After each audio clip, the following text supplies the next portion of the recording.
இந்த ஆட்சி இருக்கக்கூடாதுன்னு மட்டும் இருங்க. மீடியாக்கள் நீங்கள் உங்கள் வேல்யூ கூடணுங்கிறதுக்காக வேண்டி எதையும் நீங்கள் போட்டு குழப்பிக்க வேண்டிய அவசியம். யார் முதல்வர்னு சொன்னாதானே மக்கள் அவங்களுக்கு தகுந்த மாதிரி ஓட்டு வாக்களிப்பாங்க. எடப்பாடி பழனிசாமி யார் பெரிய கட்சி? நீங்க பாஜக தமிழ்நாட்டில் ஸ்டேட்டா யாருடைய தலைமையில்? அதுதான் சார் கேள்வியா. யாருடைய தலைமையில் ஆட்சி?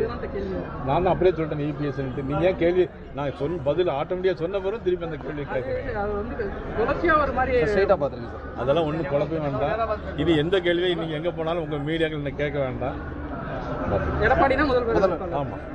திமுக கூட்டணியிலேருந்து ஏதாவது கட்சிகள் வர வாய்ப்பு இருக்குதா? நிச்சயமாக வரும். இன்னும் காலம் இருக்குல்ல, உங்களுக்கு பவரை யூட்டிலைஸ் பண்ணிகிட்டே இருக்காங்க. அவங்க ஒரு பலமான கூட்டணி ஸ்ட்ராங்காக இருக்காங்க.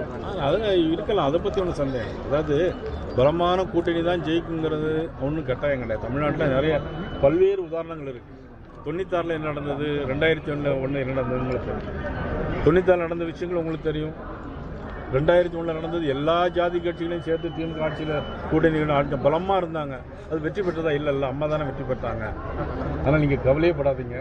நிச்சயமாக தமிழ்நாட்டில் மிகப்பெரிய மாற்றம், ஆட்சி மாற்றம் வரும். திராவிட முன்னேற்ற கழக அரசு வீட்டுக்கு அனுப்பப்படும்.